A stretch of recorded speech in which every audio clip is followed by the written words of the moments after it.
Hello, Inner Goddess team lovers. This is Deborah Roth from Spirited Living.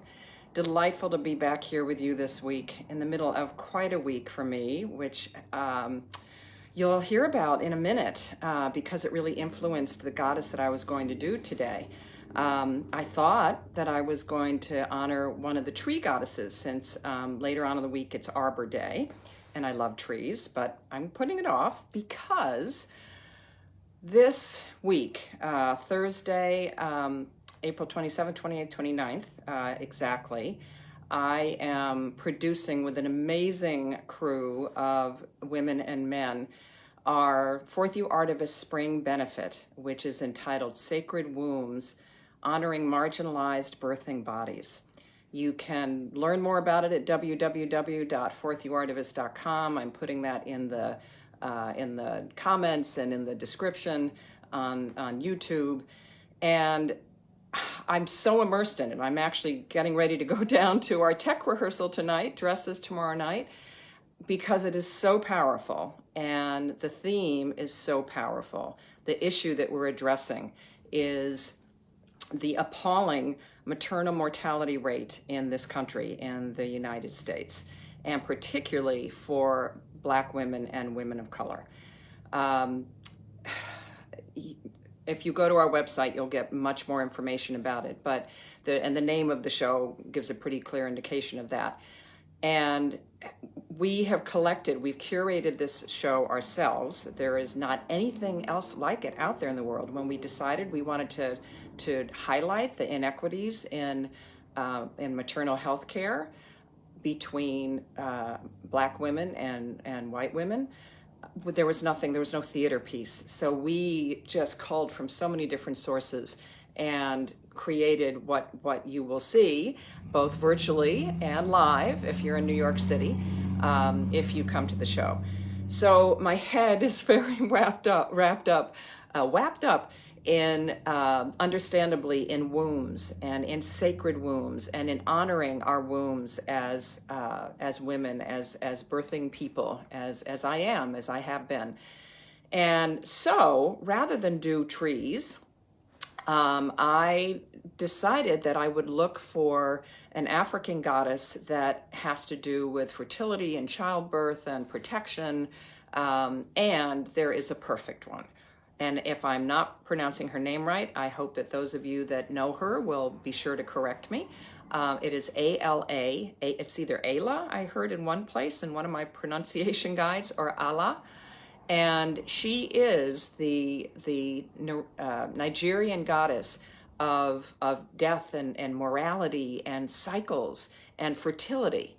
And she is felt to hold and protect, when we're talking about cycles, the whole cycle of life, from the time that a mother is carrying a baby in her womb to the time that soul leaves and she welcomes. So this wonderful explanation, I'll be sure, as I always do, to give you the websites where this was from.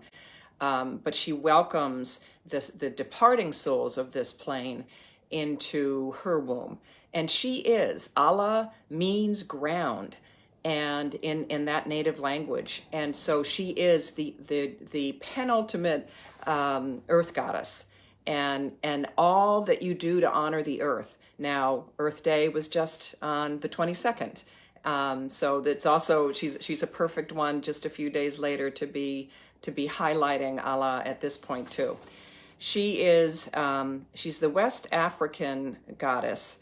She's a West African goddess, and I found references to her both for Ghana and Nigeria. She's particularly known in the Igbo, with the Igbo peoples, in their pantheon. She's considered the most important Alusi, just like other traditions don't necessarily call them goddesses, but she is their most important Alusi.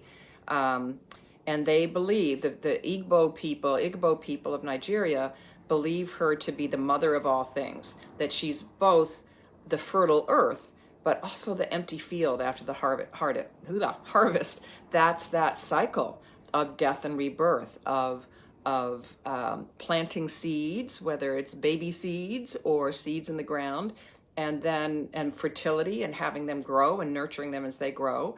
And then as they die, it's a natural cycle. So she is honored.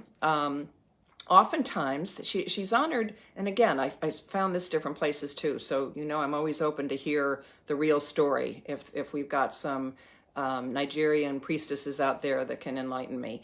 I've found that she's honored in the spring, because spring is a time in the northern hemisphere where we are honoring fertility and wanting to bless the land, and to really embrace the fact that all the seasons and the cycles, the cyclic nature of Allah, really speaks to the seasonal cycles as well. She's also known as Ani, Anna, Ale. She's got lots of different names.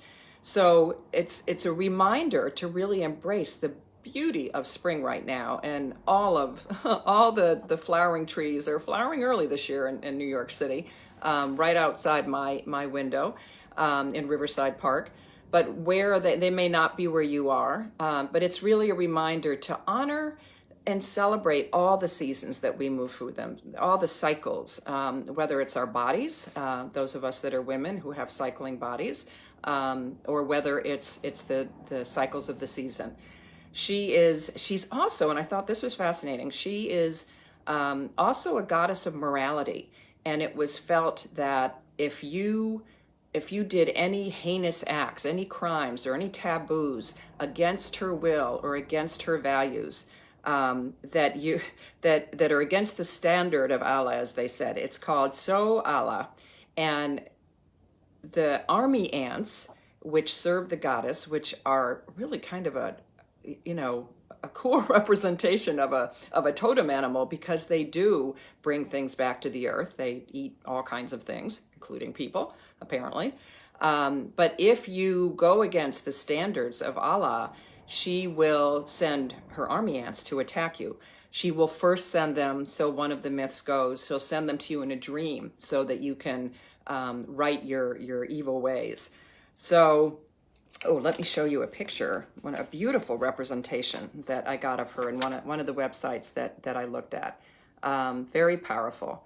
And while I'm at it, I'll also show you the flyer for our, it always comes through backwards here, but you can see it's a beautiful pregnant belly. But this is the flyer for our Fourth You Artivist show starting on Thursday, April 27th. We will have also, those of you watching this later in the year perhaps, or at another time, you can watch it live stream on any one of the 3 nights. And we will have a beautiful edited version of it available on YouTube probably a week or so after the show closes. So I'm weaving a little bit of Allah in here and sacred wombs in here, which was my intention to begin with.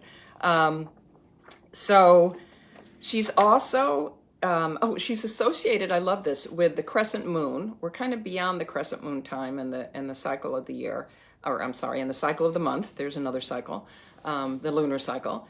But she's also celebrated with yams. So Patricia Telesco, who I've mentioned here before, she has many wonderful books. This is one that I love looking at for ideas. It's 365 Goddesses, a daily guide to the magic and inspiration of the goddess. And she offers a really sweet blessing that you can hold your hands on your yams, maybe tonight for dinner, and say, Allah be welcome. In this your sacred food, place the energy of happiness, luck, and protection for the months ahead. So be it. And you imagine whatever your goals are, whatever it is that you need protection or luck. Other places it says she's a goddess for luck. She's a great one to bring in if you want to cleanse your altar, kind of like spring cleaning. I mean, talk about cycles. That's often what we equate the energy of spring with is getting rid of the old stuck stuff from winter, and making our inner ground, our inner landscape, as well as our outer landscape ready for growth, ready for new fertility. So I think that's all I'm going to tell you about her, because I'm going to be late for my rehearsal in just a minute. I am just so you know, I'm the managing director of Fourth You Artivists. We've been around since 2009. Started out producing plays of V, formerly known as Eve Ensler, most particularly the Vagina Monologues. So we've stayed in this theme of supporting organizations who work to end gender-based violence, systemic oppression, racism in all of its forms.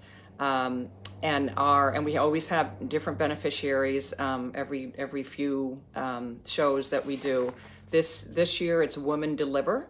You can Women Deliver, MEN deliver.org. You can check them out as well. So honoring the earth, honoring our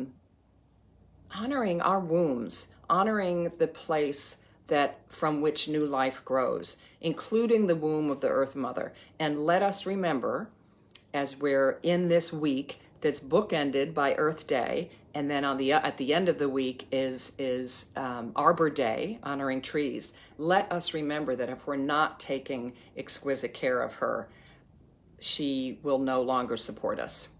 And I'll leave you with a very familiar, wonderful chant that I love, which is, "The earth is our mother, we must take care of her. The earth is our mother, we must take care of her.